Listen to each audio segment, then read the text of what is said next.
اعوذ باللہ من الشیطان الرجیم، بسم اللہ الرحمن الرحیم۔ تمام سننے اور دیکھنے والوں کو السلام علیکم۔ دوستو، آج میں آپ کے سامنے حاضر ہوا ہوں ایک نئی ویڈیو کے ساتھ۔ بی بی سیدہ فاطمہ الزہرا سلام اللہ علیہ کا دوسرا معجزہ کہ کس طرح بادشاہ کی بیٹیاں جنگل میں غائب ہو جاتی ہیں اور کس طرح محل اپنی جگہ سے غائب ہو جاتا ہے۔ یہ جاننے کے لیے ویڈیو کو شروع سے لے کر اینڈ تک ضرور دیکھیں تاکہ آپ کو پورے معجزے کی سمجھ آ جائے۔ اور ایک گزارش بھی ہے کہ جو لوگ چینل پر نئے ہیں وہ چینل کو ضرور سبسکرائب کر لیں اور ساتھ ہی بیل آئیکن پر بھی کلک کر لیں تاکہ آنے والی مزید نئی ویڈیو آپ تک بآسانی پہنچتی رہے۔ اور اگر میری ویڈیو اچھی لگے تو ویڈیو کو لائک کرنا نہ بھولیں اور ویڈیو کو زیادہ سے زیادہ شیئر کریں تاکہ معلومات دوسرے لوگوں تک بھی پہنچ سکے۔ آئیے چلتے ہیں ویڈیو کی جانب۔ کسی ملک کا ایک بادشاہ جو سیر و شکار کا بہت دل دادا تھا، اس نے ایک دن اپنے وزیر سلطنت کو سامان شکار تیار ہونے کا حکم دیا۔ چنانچہ وزیر نے بعد تیاری سامان بادشاہ کو اطلاع دی اور دوسرے روز اریل صبح مع وزیرو میرے شکار اور دیگر شکاری عملے کے لوگوں کے شکار کھیلنے کی غرض سے شکار گاہ کی طرف روانہ ہو گیا۔ اس مرتبہ بادشاہ کی لڑکی شہزادی ماں اپنی سہیلی وزیر زادی کے ضد کر کے ہمارے ہمراہ ہوئی۔ کافی مسافت طے کرنے کے بعد جب یہ شکاری قافلہ ایک سرسبز و شاداب جنگل میں پہنچا تو سفر سے آسودہ ہونے کے لیے جب حکم شاہی اس جگہ خیمے نصب کیے گئے، باورچی خانے کا عملہ کھانا پکانے کے انتظام میں لگ گیا اور کچھ لوگ سفر کی تھکان کی وجہ سے خیموں کے باہر ہی لیٹ گئے کہ اتنے میں خلاف امید اس زور و شور کے ساتھ آندھی چلی کہ اس نے بڑے بڑے تناور درختوں کو زمین سے اکھاڑ کر پھینک دیا۔ گرد و غبار کی وجہ سے پاس کی چیز تک سبزائی نہ دیتی تھی۔ اس طوفانی عالم میں ایک کو دوسرے کی خبر نہ تھی۔ شاہی خیمہ خرگاہ کا دور دور تک کہیں پتہ نہ تھا۔ جب آندھی کا زور کچھ کم ہوا اور منتشر شدہ لوگ یکجا ہونا شروع ہوئے تو اس وقت شہزادی اور وزیر زادی کی تلاش سرعت کے ساتھ کی جانے لگی، جن کا کہیں پتہ نہ تھا۔ بادشاہ اور وزیر دونوں محبت پدری سے بتاب ہو کر دونوں لڑکیوں کی تلاش میں ذات خود منہمک تھے، لیکن بہت دور دھوپ کے بعد بھی کامیابی نہ ہوئی اور بالآخر بادل ناخواستہ دارالسلطنت کی طرف واپس لوٹنا پڑا۔ محل سرا میں اس خبر سے کوہرام مچ گیا جس میں رعایا بھی شامل تھی۔ اتفاق وقت کے بادشاہ اور اس کے شکاری عملے کے واپس جانے کے بعد ہی سرحدی ملک کا دوست بادشاہ اسی مشترکہ جنگل میں شکار کھیلنے کے لیے آیا۔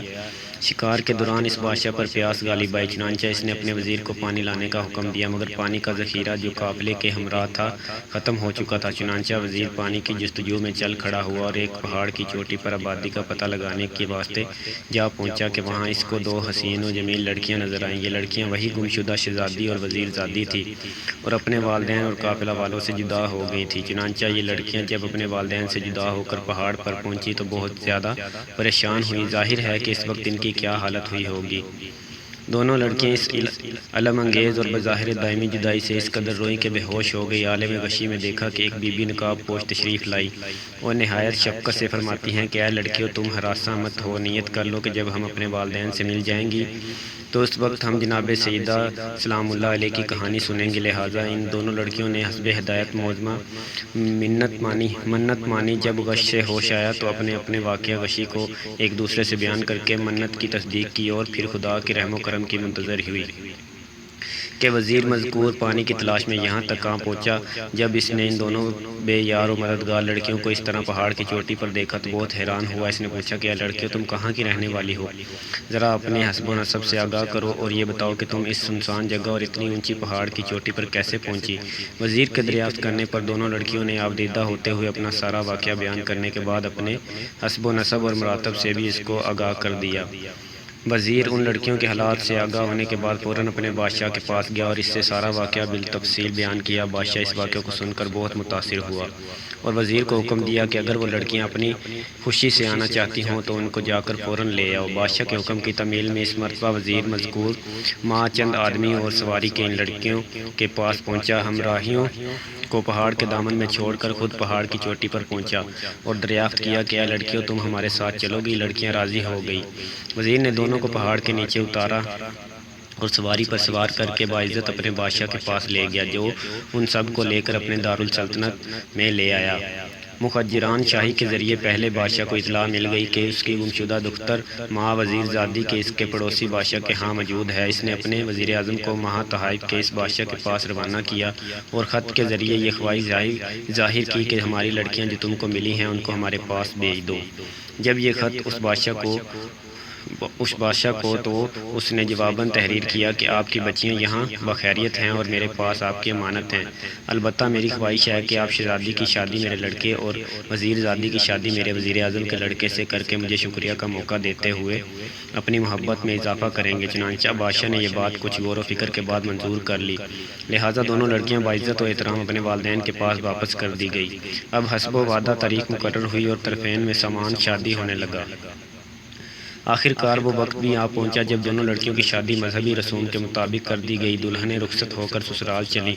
اتفاق کے وقت کے اور سامان جہیز تو بار کر لیا گیا، مگر شادی کا لوٹا جو نہایت قیمتی تھا وہیں رہ گیا، اور اس کا اس وقت کی رسم کے لحاظ سے ساتھ جانا نہایت ضروری تھا۔ راستے میں شام ہو گئی، باراتیوں نے رات ہو جانے کی وجہ سے ایک محفوظ جگہ پر قیام کیا۔ اس وقت حسب ضرورت لوٹے کی تلاش ہوئی تو لوٹا نہ ملا، معلوم ہوا کہ وہیں چھوٹ گیا ہے۔ وزیر نے ایک خاص سپاہی کو روانہ کیا کہ لوٹا لے آئے۔ جب سپاہی وہاں پہنچا تو کیا دیکھتا ہے کہ جہاں محل تھا وہاں میدان ہے، نہ تخت ہے، نہ تاج، نہ بادشاہ، نہ فوج، کچھ بھی نہیں، صرف لوٹا میدان میں رکھا ہوا ہے جس کا کوئی نگران بھی نہیں ہے۔ سپاہی نے چاہا کہ لوٹا اٹھا لے، لیکن ممکن نہ ہو سکا، اس لیے کہ اس نے جیسے ہی لوٹے کی طرف ہاتھ بڑھایا، مان ایک خطرناک کالے سانپ نے لوٹے کے اندر سے پھن نکالا اور اس کو کاٹنے کے لیے لپکا۔ سپاہی اچھل کر پیچھے ہٹا، اس نے بہت کوشش کی کہ لوٹا اٹھا لے مگر ممکن نہ ہوا۔ سانپ ہر مرتبہ سدِ راہ ہوتا تھا، مجبوراً اپنے ملک کی طرف واپس ہوا اور وزیر کے توسط سے سارا واقعہ بادشاہ کے گوشت گزار کیا۔ بادشاہ کو یہ سن کر حیرت ہوئی اور کچھ دیر تک غور و فکر میں ڈوبا رہا، اور پھر لڑکیوں کے پاس گیا اور بولا کہ معلوم ہوتا ہے کہ تم دونوں جادوگرنیاں ہو یا بدروح ہو جو انسانی شکل اختیار کر کے نئے نئے شعبدے دکھلا رہی ہو۔ اس وقت میں تم دونوں کو قید کرتا ہوں، البتہ کل صبح قتل کروا دوں گا۔ یہ کہہ کر بادشاہ غیظ و غضب میں بھرا ہوا اپنے خیمے میں واپس آیا اور دونوں دلہنیں خیمے میں قید کر دی گئی۔ جب دونوں لڑکیوں نے اپنے کو اس حال میں پایا تو فوراً رنجوں سے بےتاب ہوتے ہوئے ایک دوسرے سے گلے مل کر خوب روئیں اور کہنے لگی کہ معلوم نہیں کیا ماجرا ہے کہ کل شادی ہوئی، دلہن بنائی گئی اور آج قید خانے میں قیدی بنے ہیں، اور اب کل ہمارا چراغ حیات گل کر دیا جائے گا۔ خداوند، معلوم نہیں کہ ہم لوگوں سے کون سا ایسا گناہ سرزد ہوا ہے جس کی پاداش میں ہم کو یہ سزا مل رہی ہے۔ میرے معبود تو معاف کر دے۔ یہ کہہ کر اتنا روئی کہ بے ہوش ہو گئی۔ عالم غشی میں دیکھا کہ وہی بی بی جو پہاڑ پر نظر آئیں اور یہ کمال شفقت فرمایا، لڑکیوں تم نے پہاڑ پر منت مانی تھی کہ جب ہم اپنے والدین سے ملیں گی تو جناب سیدہ سلام اللہ علیہ کی کہانی سنیں گے۔ تم دونوں اپنے ماں باپ سے ملی مگر کہانی نہ سنی، اس وجہ سے یہ عذاب تم پر نازل ہوا ہے۔ اب بھی غنیمت ہے، اسی زندانے میں کہانی سنو، اللہ تعالیٰ جناب سیدہ سلام اللہ علیہ کے طفیل میں تمہاری مشکل کو آسان کر دے گا۔ لڑکیوں نے کہا کہ اس قید خانے میں درم کہاں ہیں جو ہم کہانی کے لیے شرینی منگائیں، اور پھر لائے گا کون؟ معظمہ نے فرمایا گھبراؤ نہیں، تمہارے دوپٹے کے آنچل میں سے 2 درم تم کو ملیں گے، اور خیمے کی پشت پر سے ایک آدمی جاتا ہوا نظر آئے گا، بازار قریب ہے، وہ شیرینی لا دے گا۔ یہ کہہ کر معظمہ غائب ہو گئی۔ لڑکیوں کو ہوش آیا، ایک نے دوسرے سے عالم غشی کا واقعہ بیان کیا، اور پھر شہزادی نے دیکھا کہ اس کو آنچل سے 2 درم بھی برآمد ہوئے۔ دونوں بہت خوش ہوئیں۔ صبح پشت خیمہ سے ایک سن رسیدہ آدمی کو جاتے دیکھ کر ان کو بلایا اور پھر اپنا مدعا بیان کیا۔ چنانچہ انہوں نے 2 درم کی شرینی لا کر ان لڑکیوں کو دے دی۔ پھر دونوں لڑکیوں نے ایک دوسرے سے اسی قید خانے میں کہانی سنی اور پھر دعائیں مانگی۔ اتنے میں شاہی جلاد بھی وہاں پہنچا اور دونوں لڑکیوں کو قتل گاہ کی طرف لے جانے کے لیے آگے بڑھا کہ دونوں لڑکیوں نے یک زبان ہو کر کہا کہ پہلے ہم کو بادشاہ کے پاس لے چلو کہ ان سے ہم کو کچھ باتیں کرنی ہیں۔ چنانچہ لڑکیاں بادشاہ کے سامنے پیش کی گئی۔ انہوں نے بادشاہ سے مودبانہ گزارش کی کہ اس مرتبہ آپ پھر اپنے کسی آدمی کو ہمارے یہاں بھیج کر وہاں کے حالات دریافت کرا لیجیے، اگر اب بھی وہی حالات ہیں تو بے شک ہم کو قتل کرا دیجیے۔ بادشاہ نے لڑکیوں کی یہ بات منظور کر لی اور اسی سپاہی کو جو نہایت سچا تھا لڑکیوں کے باپ کے یہاں بھیجا کہ جا کر دریافت حال کرے۔ چنانچہ اس نے وہاں جا کر دیکھا کہ محل شاہی اور تخت تاج سب بدستور موجود ہے۔ وہ بے حد حیرت زدہ ہوا اور سارا واقعہ آ کر اس نے اپنے بادشاہ سے کہہ سنایا۔ بادشاہ اسی وقت لڑکیوں کے پاس گیا اور پوچھا کہ یہ کیا ماجرا ہے؟ میں بہت زیادہ حیرت میں پڑ گیا ہوں، چاہتا ہوں کہ تم لوگ میرے اس احتجاج کو دور کرو۔ لہٰذا بادشاہ کے ایما پا کر لڑکیوں نے اپنی تمام حقیقت پہاڑ پر پہنچنے اور بے ہوش ہونے، جناب سیدہ کی کہانی سننے کی منت ماننے اور اپنے ماں باپ سے ملنے پر منت کو فراموش کر دینے اور اس کو پورا نہ کرنے کی ساری داستان مفصل کہہ سنائی، اور پھر کہا کہ اب جب کہ ہم نے وہ کہانی سن لی تو وہ عطاب الہی جو ہم پر نازل ہوا تھا اب ختم ہو گیا اور ہم مطمئن ہو گئے ہیں۔ چنانچہ بادشاہ نے یقین کر لیا اور اسی وقت لڑکیوں کو رہا کر کے ان کی عزت و احترام کو اسی طرح بحال کرتے ہوئے ہنسی خوشی اپنے وطن کی راہ لی۔ یہ کہاں اور دوستوں میری ویڈیو اچھی لگی ہو تو ویڈیو کو لائک کرنا نہ بھولیں اور ویڈیو کو زیادہ سے زیادہ شیئر کریں تاکہ معلومات دوسرے لوگوں تک بھی پہنچ سکے، اور جنہوں نے ابھی تک میرے چینل کو سبسکرائب نہیں کیا وہ پلیز میرے چینل کو سبسکرائب کر لیں، اور نیکسٹ ویڈیو تک کے لیے اللہ حافظ۔ اللہ ہمارا اور آپ کا نگہبان۔